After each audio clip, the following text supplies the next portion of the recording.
Jane Eyre by Charlotte Bronte. Chapter 13. Mr. Rochester, it seems, by the surgeon's orders, went to bed early that night, nor did he rise soon next morning. When he did come down, it was to attend to business. His agent and some of his tenants were arrived, and waiting to speak with him. Adele and I had now to vacate the library. It would be in daily requisition as a reception room for callers. A fire was lit in an apartment upstairs, and there I carried our books and arranged it for the future schoolroom. I discerned in the course of the morning that Thornfield Hall was a changed place, no longer silent as a church. It echoed every hour or two to a knock at the door or a clang of the bell. Steps, too, often traversed the hall, and new voices spoke in different keys below. A rill from the outer world was flowing through it. It had a master. For my part, I liked it better. Adele was not easy to teach that day. She could not apply. She kept running to the door and looking over the banisters to see if she could get a glimpse of Mr. Rochester. Then she coined pretexts to go downstairs, in order, as I shrewdly suspected, to visit the library, where I knew she was not wanted. Then, when I got a little angry and made her sit still, she continued to talk incessantly of her ami Monsieur Edward Fairfax de Rochester, as she dubbed him. I had not before heard his pronomens, and to conjecture what presents he had brought her, for it appears he had intimated the night before that when his luggage came from Millcote, there would be found amongst it a little box in whose contents she had an interest. Et cela doit signifier, said she, qu'il y aura le dedans un cadeau pour moi, et peut-être pour vous aussi, mademoiselle. Monsieur a parlé de vous. Il m'a demandé le nom de ma gouvernante, et si elle n'était pas une petite personne, assez mince et un peu pâle. J'ai dit que oui, car c'est vrai, n'est-ce pas, mademoiselle? I and my pupil dined as usual in Mrs. Fairfax's parlor. The afternoon was wild and snowy, and we passed it in the schoolroom. At dark, I allowed Adele to put away books and work, and to run downstairs, for from the comparative silence below, and from the cessation of appeals to the doorbell, I conjectured that Mr. Rochester was now at liberty. Left alone, I walked to the window, but nothing was to be seen thence. Twilight and snowflakes together thickened the air, and hid the very shrubs on the lawn. I let down the curtain, and went back to the fireside. In the clear embers I was tracing a view, not unlike a picture I remembered to have seen of the castle of Heidelberg, on the Rhine, when Mrs. Fairfax came in, breaking up by her entrance the fiery mosaic I had been piercing together, and scattering too some heavy, unwelcome thoughts that were beginning to throng on my solitude. Mr. Rochester would be glad if you and your pupil would take tea with him in the drawing-room this evening, said she. He has been so much engaged all day that he could not ask to see you before. When is his tea time? I inquired. Oh, at 6 o'clock. He keeps early hours in the country.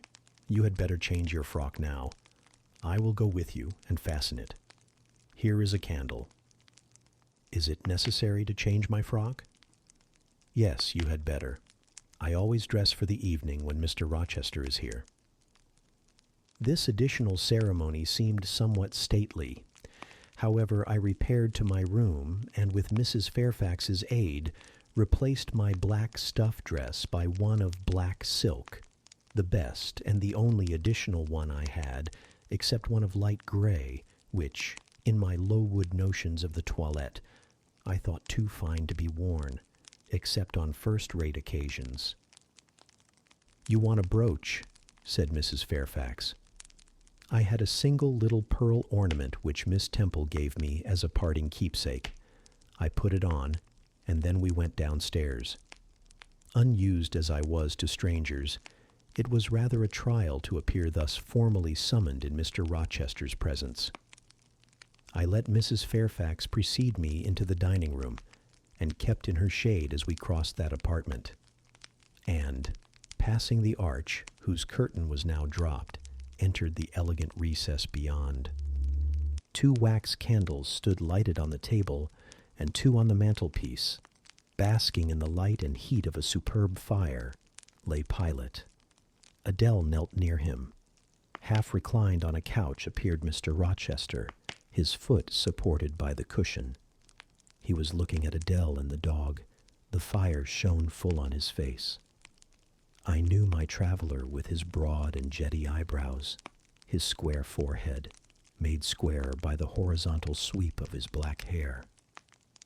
I recognized his decisive nose, more remarkable for character than beauty, his full nostrils, denoting, I thought, choler, his grim mouth, chin, and jaw. Yes, all 3 were very grim, and no mistake. His shape, now divested of cloak, I perceived harmonized in squareness with his physiognomy. I suppose it was a good figure in the athletic sense of the term, broad-chested and thin-flanked, though neither tall nor graceful.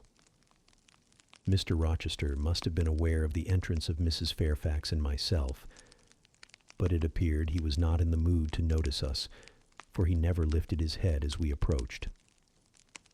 "Here is Miss Eyre, sir," said Mrs. Fairfax in her quiet way. He bowed, still not taking his eyes from the group of the dog and child. "Let Miss Eyre be seated," said he, and there was something in the forced, stiff bow, in the impatient yet formal tone, which seemed further to express, "What the deuce is it to me whether Miss Eyre be there or not? At this moment I am not disposed to accost her." I sat down quite disembarrassed. A reception of finished politeness would probably have confused me. I could not have returned or repaid it by answering grace and elegance on my part, but harsh caprice laid me under no obligation. On the contrary, a decent quiescence under the freak of manner gave me the advantage. Besides, the eccentricity of the proceeding was piquant. I felt interested to see how he would go on. He went on as a statue would, that is, he neither spoke nor moved. Mrs. Fairfax seemed to think it necessary that someone should be amiable, and she began to talk. Kindly as usual, and as usual, rather trite. She condoled with him on the pressure of business he had had all day, on the annoyance it must have been to him with that painful sprain. Then she commended his patience and perseverance in going through with it. "Madam, I should like some tea," was the sole rejoinder she got. She hastened to ring the bell, and when the tray came, she proceeded to arrange the cups, spoons, etc., with assiduous celerity. I and Adele went to the table, but the master did not leave his couch. "Will you hand Mr. Rochester's cup?" said Mrs. Fairfax to me. "Adele might perhaps spill it." I did as requested.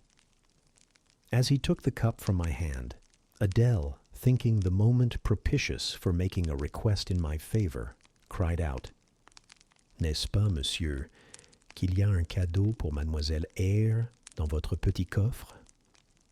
"Who talks of cadeau?" said he gruffly. "Did you expect a present, Miss Eyre? Are you fond of presents?" And he searched my face with eyes that I saw were dark, irate, and piercing. "I hardly know, sir. I have little experience of them. They are generally thought pleasant things." "Generally thought? But what do you think?" "I should be obliged to take time, sir, before I could give you an answer worthy of your acceptance. A present has many faces to it, has it not? And one should consider all before pronouncing an opinion as to its nature. Miss Eyre, you are not so unsophisticated as Adele. She demands a cadeau clamorously the moment she sees me. You beat about the bush." "Because I have less confidence in my deserts than Adele has.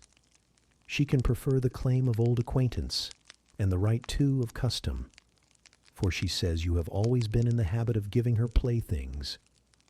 But if I had to make out a case, I should be puzzled, since I am a stranger, and have done nothing to entitle me to an acknowledgment.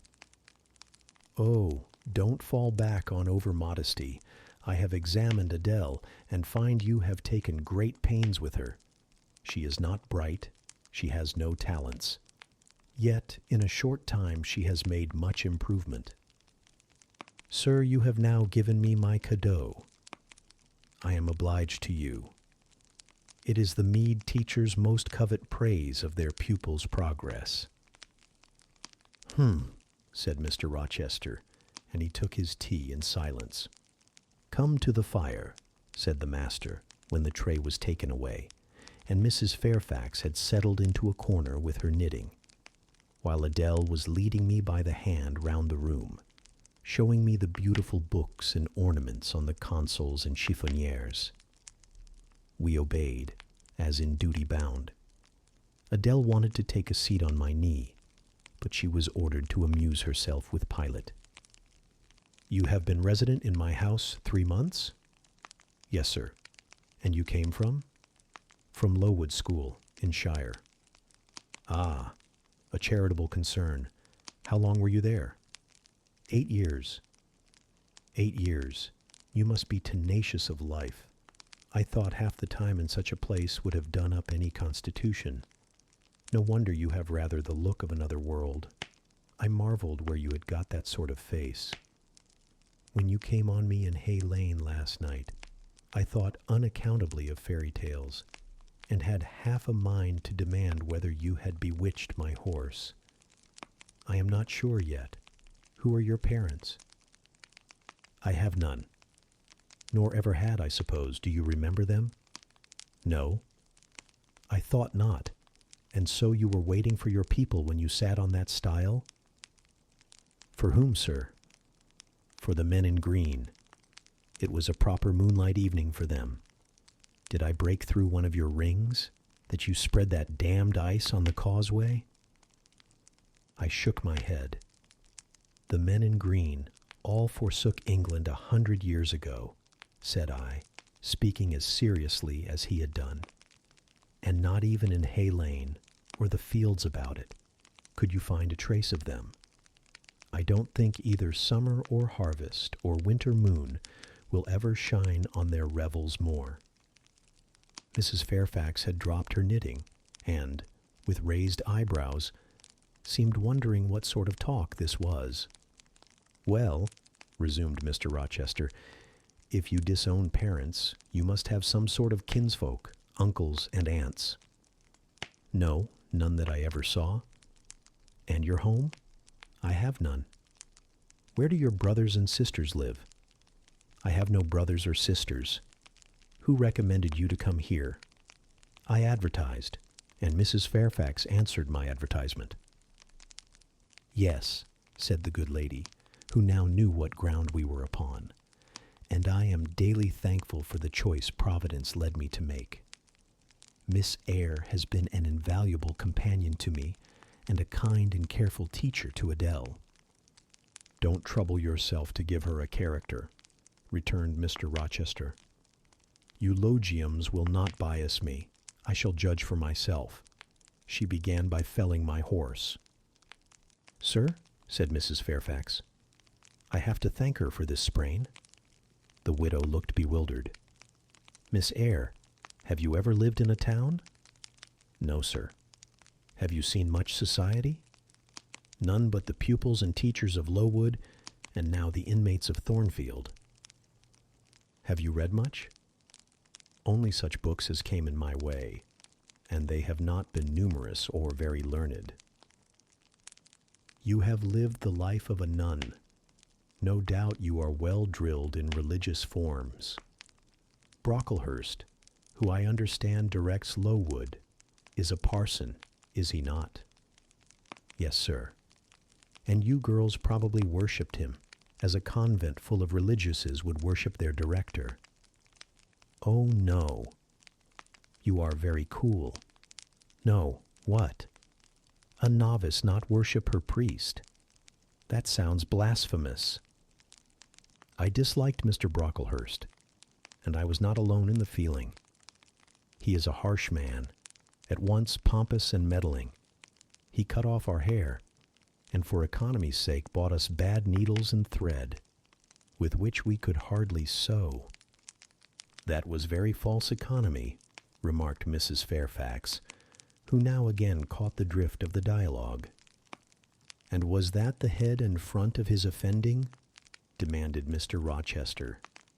He starved us when he had the sole superintendence of the provision department before the committee was appointed, and he bored us with long lectures once a week, and with evening readings from books of his own inditing, about sudden deaths and judgments, which made us afraid to go to bed. What age were you when you went to Lowood? About 10. And you stayed there 8 years. You are now, then, 18? I assented. Arithmetic, you see, is useful. Without its aid, I should hardly have been able to guess your age. It is a point difficult to fix where the features and countenance are so much at variance as in your case. And now, what did you learn at Lowood? Can you play? A little. Of course, that is the established answer. Go into the library. I mean, if you please. Excuse my tone of command. I am used to say, do this, and it is done. I cannot alter my customary habits for one new inmate. Go then into the library, take a candle with you, leave the door open, sit down to the piano and play a tune. I departed, obeying his directions. Enough, he called out in a few minutes. You play a little, I see, like any other English schoolgirl, perhaps rather better than some, but not well. I closed the piano and returned. Mr. Rochester continued.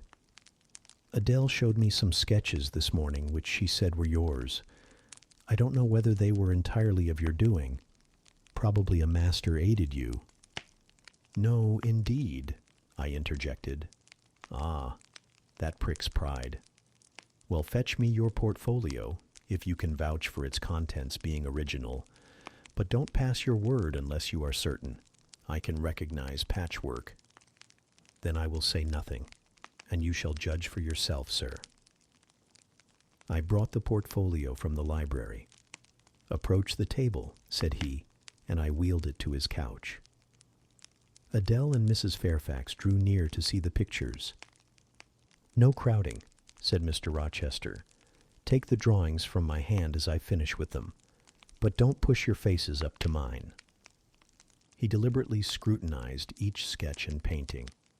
3 he laid aside. The others, when he had examined them, he swept from him.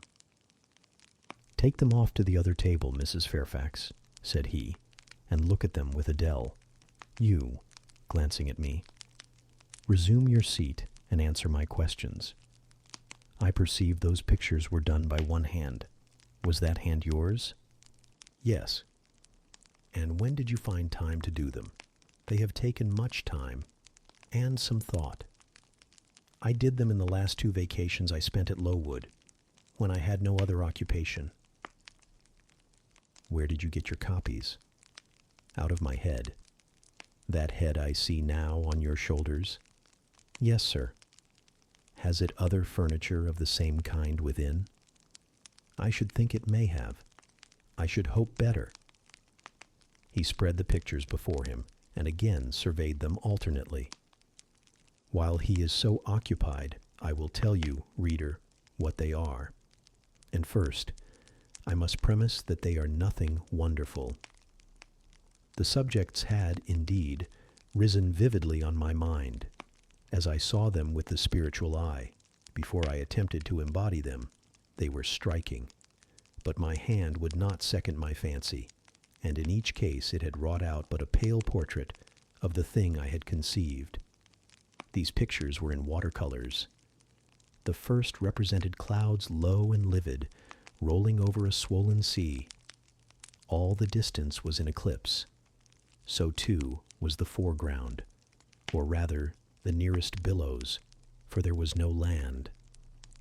One gleam of light lifted into relief a half-submerged mast, on which sat a cormorant, dark and large, with wings flecked with foam.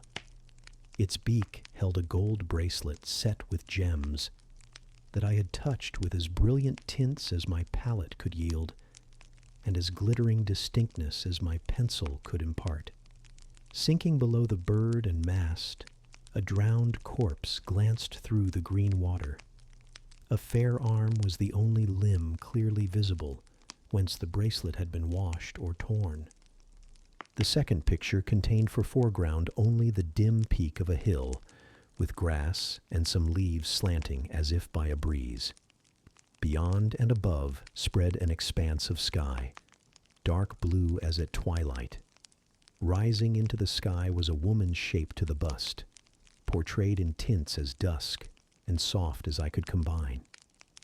The dim forehead was crowned with a star. The lineaments below were seen as through the suffusion of vapor. The eyes shone dark and wild. The hair streamed shadowy, like a beamless cloud torn by storm or by electric travail. On the neck lay a pale reflection like moonlight. The same faint luster touched the train of thin clouds from which rose and bowed this vision of the evening star. The third showed the pinnacle of an iceberg piercing a polar winter sky. A muster of northern lights reared their dim lances, close serried, along the horizon. Throwing these into distance rose, in the foreground, a head, a colossal head, inclined towards the iceberg and resting against it. Two thin hands, joined under the forehead and supporting it, drew up before the lower features a sable veil, a brow quite bloodless, white as bone, and an eye hollow and fixed, blank of meaning but for the glassiness of despair, alone were visible. Above the temples, amidst wreathed turban folds of black drapery, vague in its character and consistency as cloud, gleamed a ring of white flame, gemmed with sparkles of a more lurid tinge. This pale crescent was the likeness of a kingly crown. What it diademed was the shape which shape had none. "Were you happy when you painted these pictures?" asked Mr. Rochester presently. "I was absorbed, sir, yes, and I was happy. To paint them, in short, was to enjoy one of the keenest pleasures I have ever known." "That is not saying much. Your pleasures, by your own account, have been few. But I dare say you did exist in a kind of artist's dreamland while you blent and arranged these strange tints. Did you sit at them long each day?" "I had nothing else to do, because it was the vacation, and I sat at them from morning till noon, and from noon till night.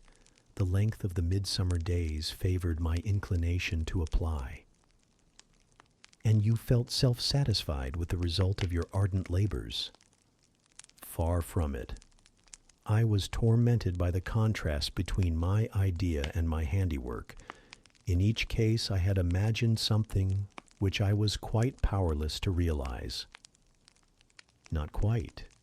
You have secured the shadow of your thought, but no more, probably. You had not enough of the artist's skill and science to give it full being. Yet the drawings are for a schoolgirl peculiar. As to the thoughts, they are elfish. These eyes in the evening star you must have seen in a dream. How could you make them look so clear, and yet not at all brilliant?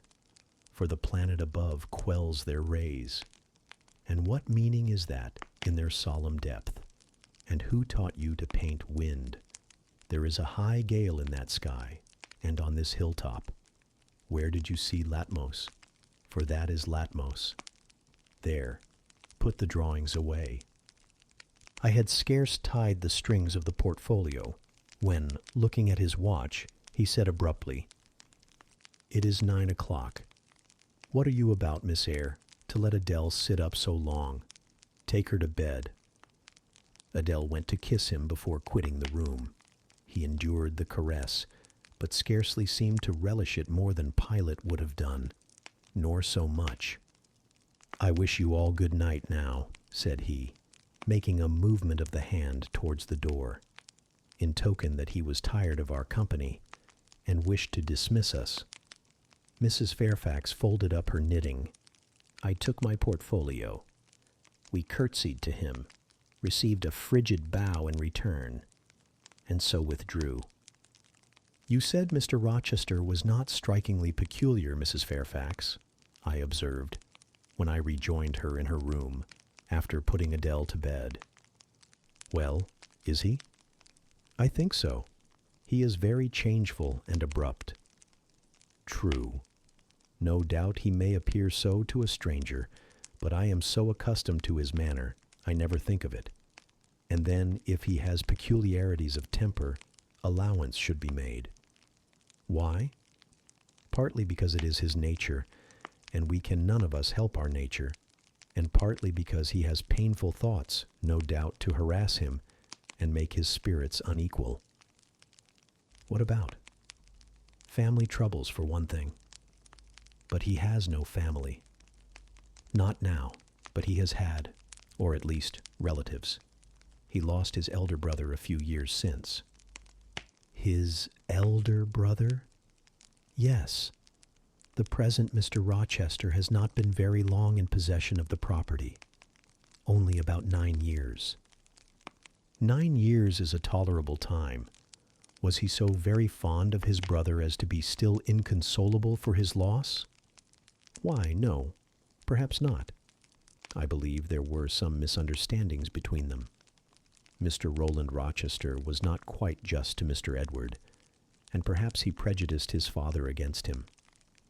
The old gentleman was fond of money, and anxious to keep the family estate together. He did not like to diminish the property by division, and yet he was anxious that Mr. Edward should have wealth too, to keep up the consequence of the name. And soon after he was of age, some steps were taken that were not quite fair, and made a great deal of mischief. Old Mr. Rochester and Mr. Roland combined to bring Mr. Edward into what he considered a painful position for the sake of making his fortune. What the precise nature of that position was, I never clearly knew, but his spirit could not brook what he had to suffer in it. He is not very forgiving. He broke with his family, and now for many years he has led an unsettled kind of life. I don't think he has ever been resident at Thornfield for a fortnight together, since the death of his brother without a will left him master of the estate, and indeed, no wonder he shuns the old place." "Why should he shun it?" "Perhaps he thinks it gloomy." The answer was evasive. I should have liked something clearer, but Mrs. Fairfax either could not or would not give me more explicit information of the origin and nature of Mr. Rochester's trials. She averred they were a mystery to herself, and that what she knew was chiefly from conjecture. It was evident indeed that she wished me to drop the subject, which I did accordingly.